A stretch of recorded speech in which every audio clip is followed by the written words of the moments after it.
baru-baru bertumbuh, tiba-tiba datang investor dari luar, bikin digital banking, return yang tinggi. Apa kita bisa nyalain mereka? Enggak. Gimana caranya putar otak tuh? Gimana caranya bisa bersaing? Tapi dengan adanya pandemi ini, sekolah, university, perusahaan gitu, mereka sekarang sudah menjadi satu budaya ya.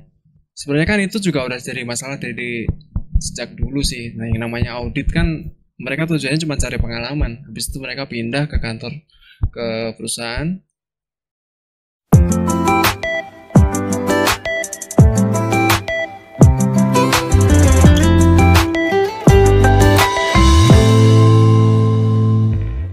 Terbesar, kapasitas dan integritas.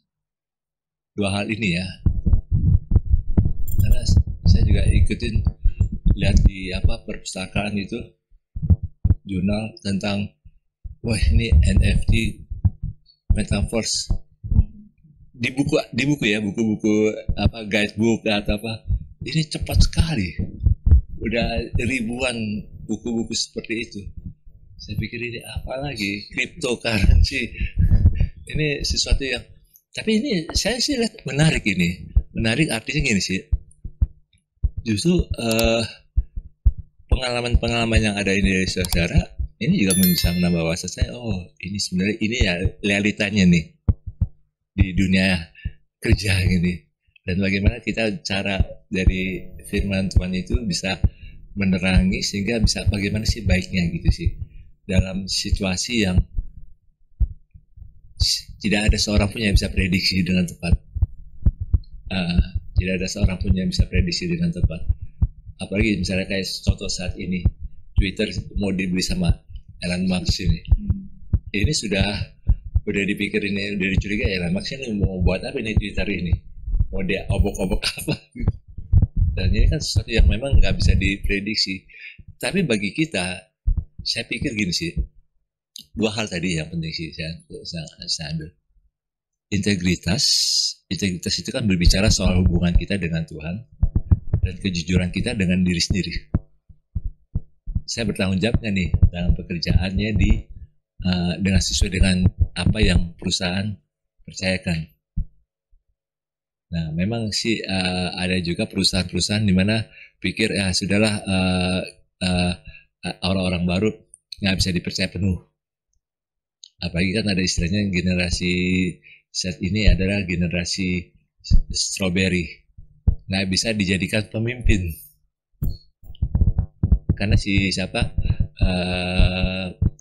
yang profesor ekonomi UI bukan yang dia bilang kalau generasi strawberry ini jangan dikasih jadi pemimpin dulu karena mentalnya nggak siap, karena cepat hancur. Renat Kasari dia sempat bilang gitu sih. Artinya kan di situ ini kan kita berbicara soal integritas. Sanggup nggak kita menghadapi, kalau dari saudara-saudara tadi kan bahasnya salah satu yang dibahas adalah bagaimana menghadapi stres ini. Stres ini nggak bisa ditunda. Semakin ditunda, dia akan seperti kayak bola. Bukan harus ditunda, nggak bisa dihindari. Nggak bisa dihindari. Harus semakin dihindari akan seperti bola salju nanti. Ya. Akan besar gitu nanti. Jadi lebih baik hadapi dulu aja. Kecil besar harus hadapinya dengan bagaimana ya. Tadi ide sharingnya adalah harus berdoa, harus ada baca firman juga, harus kuat juga dengan firman. Nah itu kan juga sesuatu yang sangat penting untuk integritas ya. Karakter, integritas kan berbicara soal karakter kan. Karakter kita yang sesungguhnya, kita mau bangun bagaimana nih karakter kita. Kalau soal itu juga yang kedua adalah soal kapasitas. Ini yang membuat juga stresnya tinggi nih untuk memperbesar kapasitas untuk bisa beradaptif dengan perubahan-perubahan. Apalagi sekarang teknologinya luar biasa ini perubahan-perubahan. Tapi pandemi kayaknya sudah membuktikan sih Pandi bahwa majority perusahaan di Indonesia, masyarakat Indonesia itu memang sebenarnya adaptif, mudah berubah gitu kan. Let's say kita bilang Zoom. Yeah. Berapa tahun yang lalu mungkin Zoom itu nggak successful, bahkan virtual meeting itu tuh ketika salesnya jualan tuh masih jauh lah gitu kan, istilahnya ini belum kepake gitu. Tiba-tiba dengan adanya pandemi semua jadi terbiasa belajar mengerti dan sudah bisa memakai itu dengan cepat. Iya. Kalau tidak ada pandemi, saya nggak tahu kapan masyarakat Indonesia ataupun perusahaan secara khusus itu bisa mulai apply dengan virtual meeting. Mereka masih menikmati dengan physical meeting gitu kan. Tapi dengan adanya pandemi ini, sekolah, university, perusahaan gitu, mereka sekarang sudah menjadi satu budaya ya. Bahkan ketika sudah pasca pandemi lah, kita bilang sudah melewati masa-masa yang berat kemarin, virtual meeting menjadi satu habit. Ketika kita mau buat meeting, udah langsung bikin link, entah itu Microsoft Teams, Zoom meeting atau apa, sekarang semua udah ke sana gitu. Menjadi efisien dan ya saya melihat ya perubahan itu mudah diadaptasi gitu. Bahkan orang tua murid yang dulunya nggak melek dengan teknologi gitu kan, sekarang juga sudah mengerti gimana pakai Google Classroom. Iya. Digiring dan dikondisikan semua jadi adaptif. Ya, untuk orang Indonesia yang milenial ke bawah gitu lah. Tapi kalau misalnya milenial yang ke atas, masih ada yang bisa sih. masih ada yang bisa, tapi kan nggak sebanyak yang milenial ke bawah gitu sih. Cepat, tapi mereka mau nggak mau untuk survive mereka harus bisa minimal ya, basic-basicnya kali ya. Iya. Mulai gimana caranya ikut Zoom meeting itu kan sederhana kan, dan mereka tahu Zoom meeting. Sebagai user aja ya. Oke. Ya memang ini Indonesia ini bangsa yang kreatif. Jadi memang betul-betul mesti ada adaptif untuk perubahan-perubahan. Tapi kalau menurut saudara ini kira-kira ke depan ini apa sih tantangan yang paling berat ini dalam dunia kerja?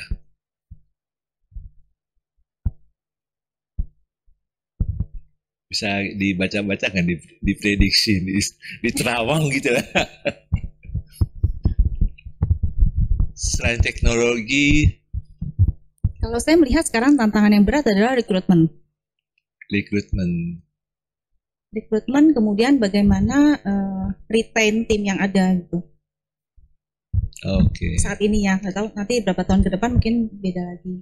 Karena untuk rekrut itu sekarang kita harus bisa memahami demand, kebutuhan dari perusahaan. Pertama kebutuhan perusahaan, kedua kebutuhan dari orang yang kita mau rekrut.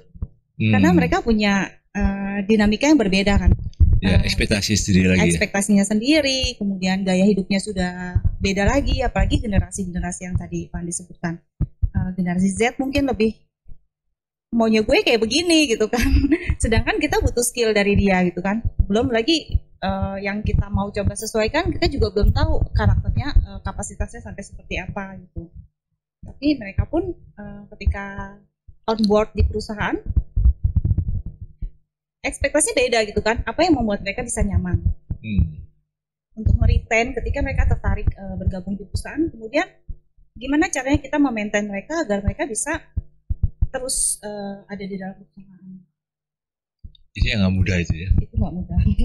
Itu nggak bisa dengan orang-orang yang punya skill set tertentu ya. Iya, betul. Dari dunia yang memang khusus. Betul. Kalau dari Indra sama Marson, kira-kira apa? Ya kalau di dunia kerja saya juga seperti yang Cida bilang tadi sih, masalah rekrutmen itu. Sebenarnya kan itu juga udah jadi masalah dari sejak dulu sih. Nah yang namanya audit kan mereka tujuannya cuma cari pengalaman. Habis itu mereka pindah ke kantor, ke perusahaan, mereka sudah dapat posisi yang bagus lah istilahnya. Ditambah lagi dengan pandemi seperti ini kan, udah itu sebenarnya rekrutmen jadi masalah di kerjaan kayak saya ini. Sekarang ditambah lagi dengan pandemi itu, udah istilahnya udah semakin mencari-jadi istilahnya. Rekrutmen tuh udah setiap tahun bisa aja saya ganti tim.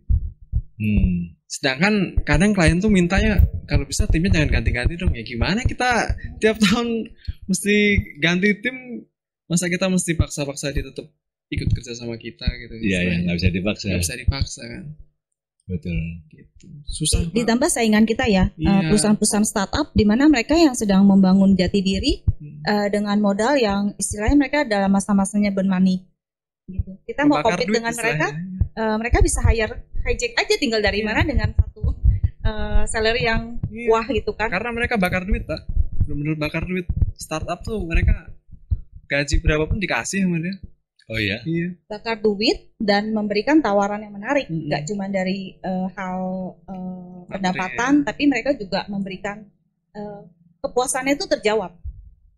Sebagai generasi yang katakanlah generasi Z atau generasi milenial, mereka punya kepuasan tertentu yang disinilah mereka masuk. Kalau generasi milenial saya lihat itu dia sudah harus punya kemampuan, paling tidak kalau generasi milenial minimal manajer. Dia kalau di hire mesti minimal manajer kan 35 ke atas biasanya kan manajer udah. Kalau yang apa set itu kan masih 26, 27.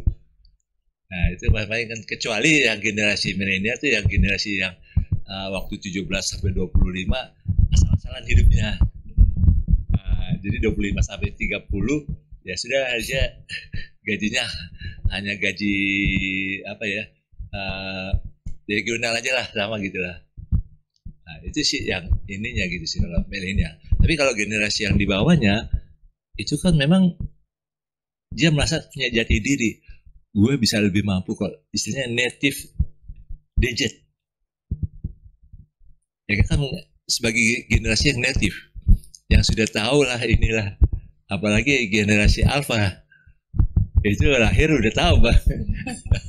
Nggak perlu diajarin.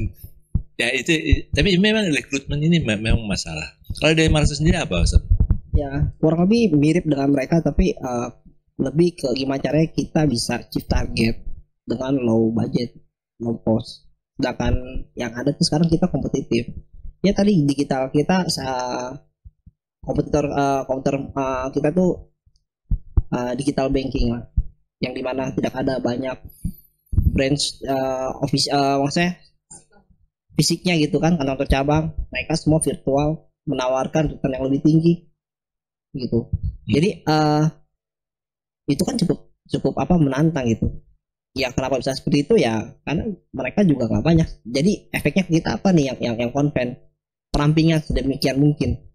Nah seleksi alam tuh situ perampingan efisiensi salah satunya. Yang apa ya beberapa juga ada yang mungkin harus pensiun dini juga ada gitu kan. Gimana cari kita bisa berperang di medan perang gitu dengan perbekalan yang ada. Ya ngomong kasarnya kita sudah puasa selama 2 tahun ya kan, lapar kan, ketika udah dibuka mungkin pas saat buka puasa itu ya saatnya kita mencari sesuatu gitu. Sedangkan di luar nggak gampang gitu, yang berkualitas udah pasti rebutan. Iya. Udah pasti rebutan gitu kan ya, tapi tugas kita tetap harus bisa gimana caranya ngoprot gitu ya, nasabah yang memang berkualitas gitu. Itu memang bukan hal yang mudah gitu.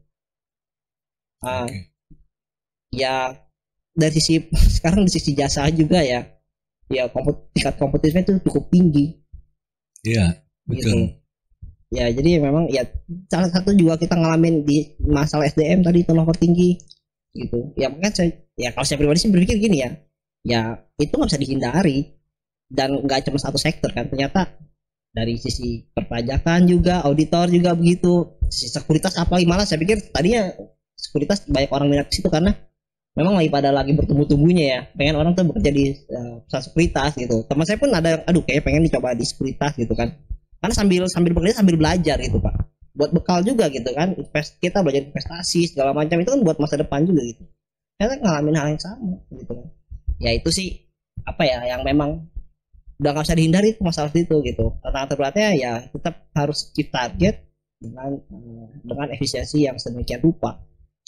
Ya sudah berjalan. Dan mereka yang baru-baru bertumbuh, tiba-tiba datang investor dari luar, bikin digital banking, return yang tinggi. Apa kita bisa nyalain mereka? Enggak. Gimana caranya putar otak tuh? Gimana caranya bisa bersaing? Balik lagi semua ke relationship. Yeah. Nah, belum lagi ada tawaran, pindah enggak gitu. Ya banyak. Kalau saat ini nih, kira-kira pindah kerja apa enggak ya? Ya kalau saya sih sebenarnya dari tahun 2020 Agustus itu saya udah dapat tawaran sebenarnya. Saya ya situ saya juga bersyukur ya. Saya berarti bisa orang itu saat yang memang saya mendengar kiri kanan di minimal dipotong atau yang dirumahkan, tapi saya malah dapat tawaran yang baik gitu, sempat tergoyahkan. Cuman baik lagi apa ya, kalau saya pribadi nantilah gitu kan, saya nggak mempermasalahkan hal itu akan datang dengan sendirinya gitu, nggak usah takut gitu. Maksudnya ya kalau nggak sekarang mungkin kapan gitu, nanti ada sendiri gitu, nggak harus saya wah. Jadi tergantung kita nih, maksudnya apa sih yang kita tuju, money oriented atau enggak gitu kan.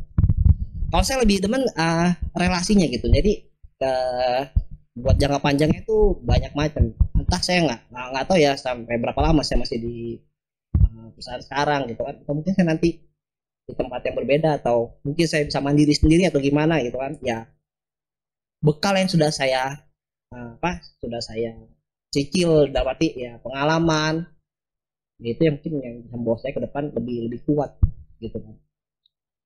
Nah, kalau misalnya disuruh memilih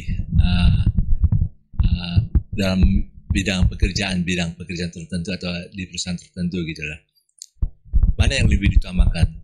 Gaji tinggi, gaji yang lebih baik, kesempatan belajar lebih baik, atau punya karir yang masa depan yang lebih baik? Tiga aja kalau saya. Ya kalau saya sih bisnis ya. Bisnis lah. Oke. Bisa ngambil tiga-tiganya. Tadi pilihannya cuma 3. Nah, itu keempat berarti ya. Kalau bisnis kan biasanya kan yang kedua dulu nih. Iya. Yang kedua dulu kan mau belajar dulu nih. Setelah itu supaya ada kesempatan. Gini Pak, balik lagi, gaji yang lebih tinggi. Saya anggap diri saya ini kayak sebuah handphone. Saya beli handphone 10 juta. Ekspektasi saya apa? Apakah cuma sekedar bisa WhatsApp? Enggak juga kan. Yang jelas RAM harus bagus, nggak lemot. Memori harus besar, ya kan. Saya buka aplikasi banyak, nggak lemot. Itu ekspektasi saya ketika saya beli handphone 10 juta dibanding saya beli handphone 5 juta. Ya kalau namanya 5 juta ya lu terima padanya, ngomong kasarnya gitu kan. Ya sama jangan 5 juta lah, saat ini 3 juta lah. 3 juta juga ada, 2 juta pun juga ada gitu kan.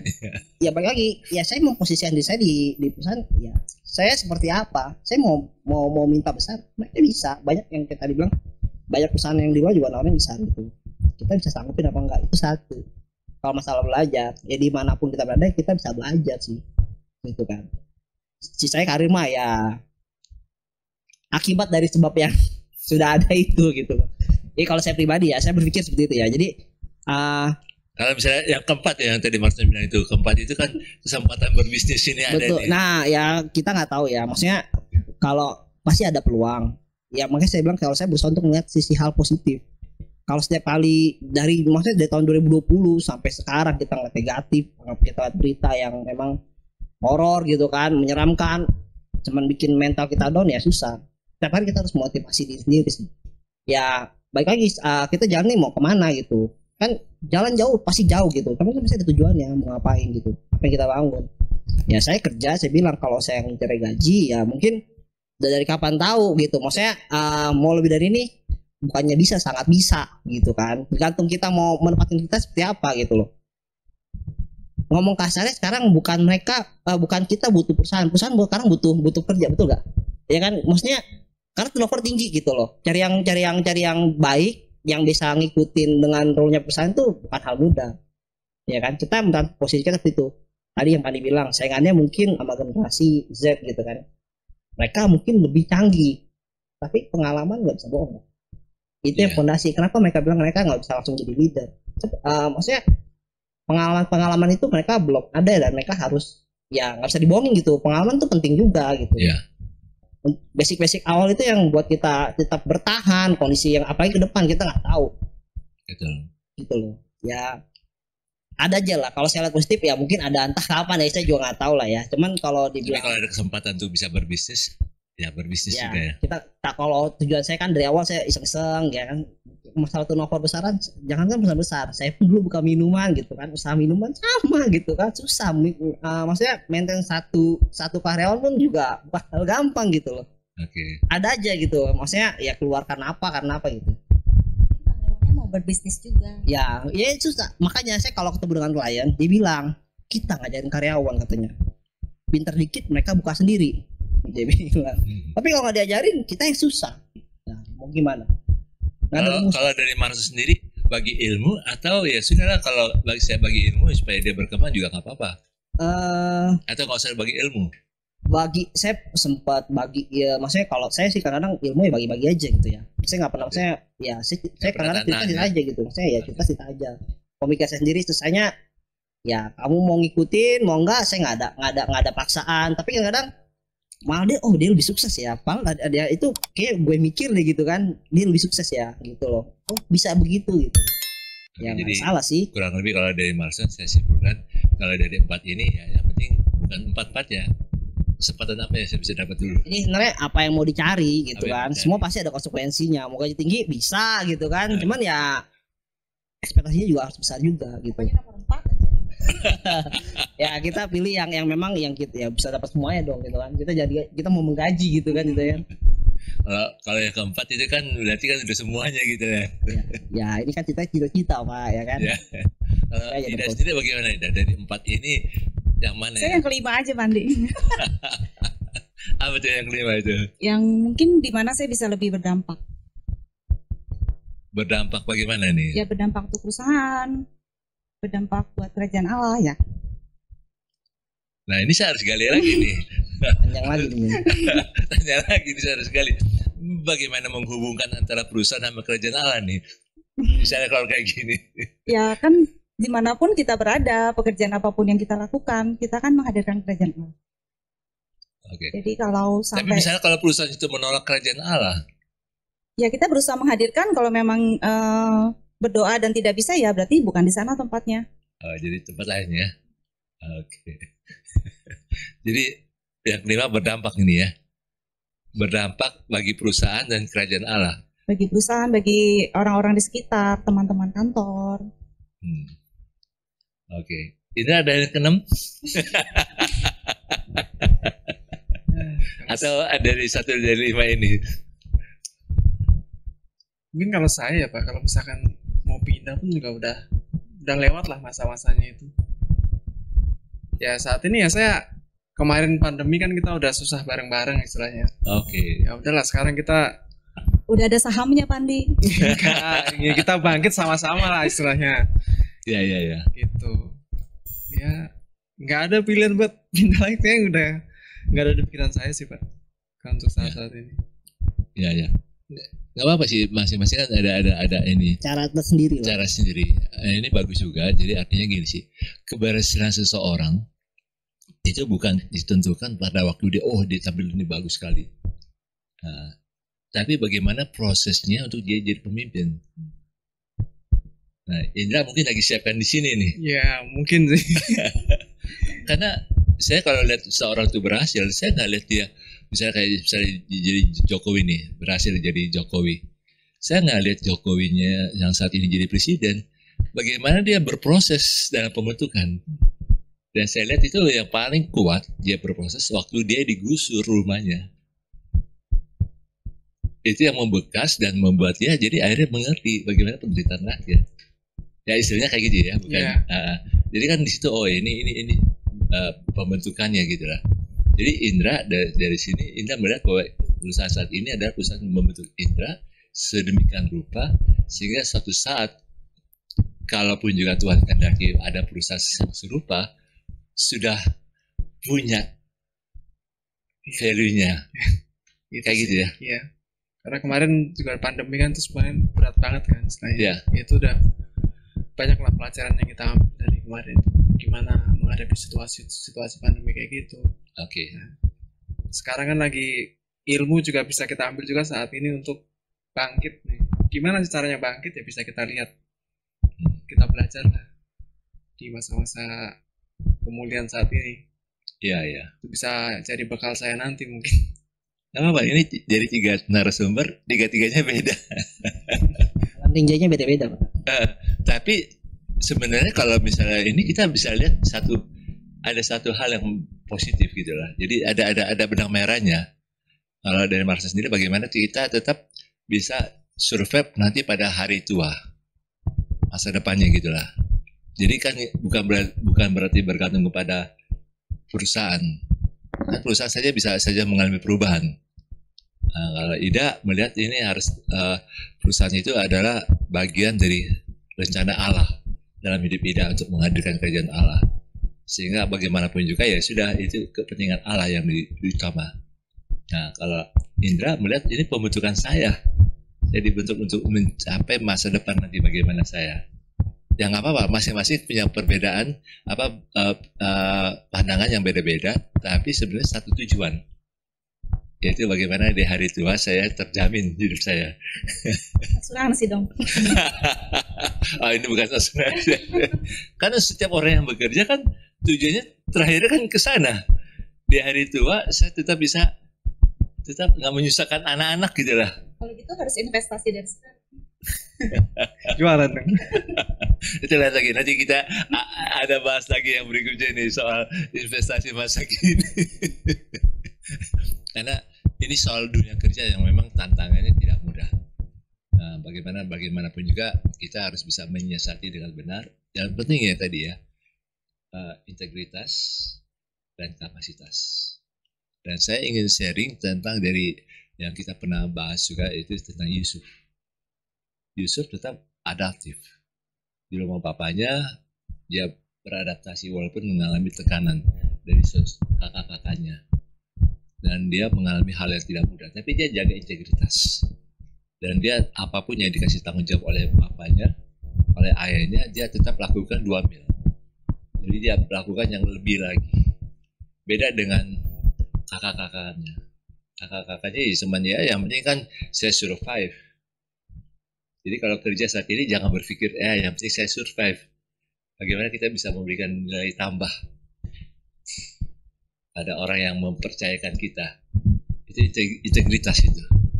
Sehingga di situ yang Tuhan lihat, sehingga walaupun dia kayak dapat sebagai anak emas lah, tapi sebenarnya kan dia bukan anak emas. Ya, dia tetap dimarahin juga sama Yakub waktu dia ceritakan mimpinya. Begitu dia dijual oleh saudara-saudaranya jadi budak, terus juga dibawa ke Mesir, dia sendirian, dia tetap punya integritas. Apapun yang diberikan Potifar, tanggung jawab apapun juga, dia tetap lakukan yang lebih, integritas. Dan dia tetap memperbesar kapasitas. Jadi sebenarnya integritas dan memperbesar kapasitas itu satu garis linear ya. Jadi sama itu. Kalau misalnya mau integritasnya lebih besar, kapasitasnya juga ikut besar juga itu. Tapi kalau misalnya integritasnya rendah, kapasitas juga ikut turun. Kayaknya setuju kayak ini kalau prinsip ini antara integritas dan kapasitas. Karena orang yang nggak mau jujur soal keuangan tanggung jawab, itu kan akibatnya juga di situnya. Kapasitasnya ya penting ya sudahlah, saya cuma digaji sekian kok masih harus kerja yang lebih lagi. Itu kan kapasitas kan. Kenapa saya harus susah-susah? Nah, sampai Yusuf berhasil akhirnya dia turun lagi dari rumah Potifar, itu dia naik udah di puncak, tapi dia turun lagi sampai di penjara. Waktu di penjara dia datar dulu terus mulai naik, tapi mentok karena dia tetap nggak boleh di atas kepala penjara. Tapi Tuhan membuatnya jadi dia naik, jadi orang kedua di Firaun. Nah, saya sih lihat gini, saudara, kita bisa belajar seberat apapun juga tekanan dalam pekerjaan, jangan lihat ini sebagai masalah, jangan sebagai stres, tapi kita harus lihat bagaimana saya memperbesar integritas dan juga kapasitas. Kita nggak bisa hanya bilang, oh saya integritas, yang penting integritas dulu, tapi kapasitas kita nggak perbesar, itu kayak apa ya? Kayak kita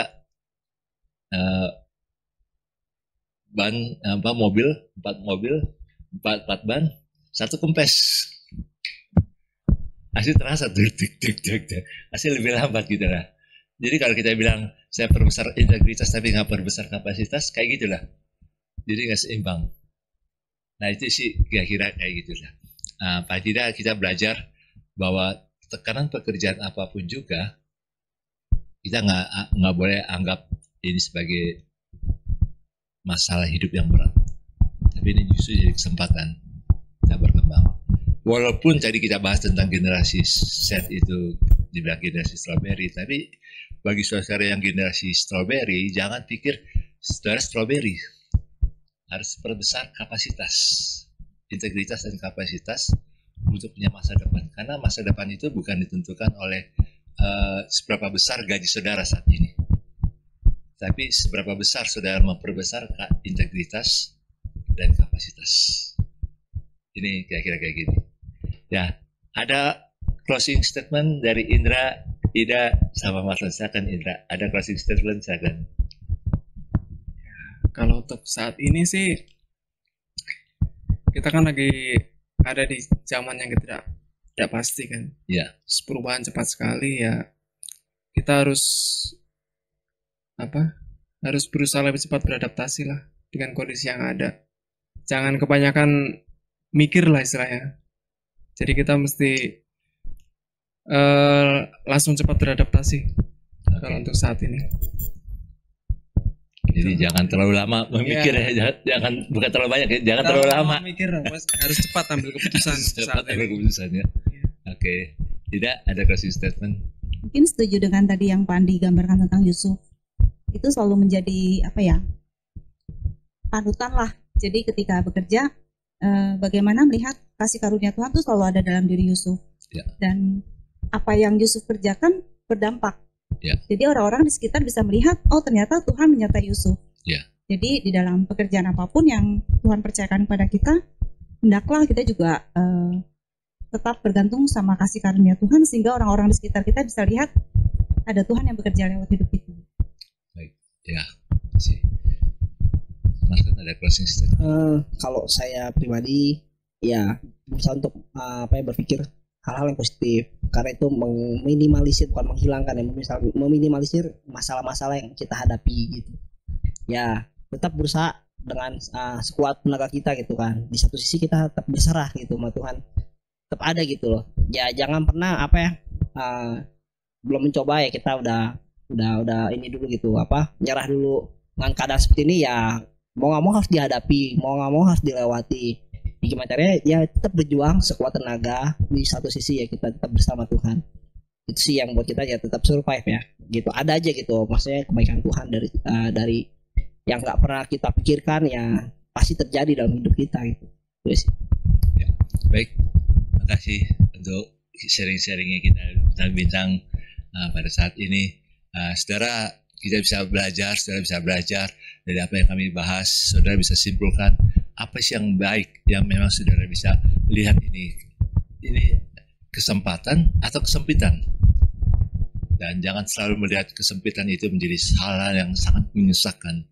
Justru itu kesempitan itu menjadi kesempatan bagi saudara. Karena Tuhan tidak pernah membiarkan saudara berjuang sendiri. Tuhan selalu ingin menolong saudara menghadapi kesempitan-kesempitan yang ada, sehingga itu menjadi kesempatan yang luar biasa bagi saudara. Jadi tekanan berat dalam pekerjaan, jangan lari dari tekanan, jadi masalah itu, jadi stres. Karena itu membuat saudara jadi kuat. Dan biarlah setiap generasi dari kita semua ini menjadi generasi yang kuat dalam menghadapi perubahan-perubahan dunia ini. Firman Tuhan adalah pelita bagi kaki kita dan terang bagi jalan kita. Salam, Tuhan Yesus berkati.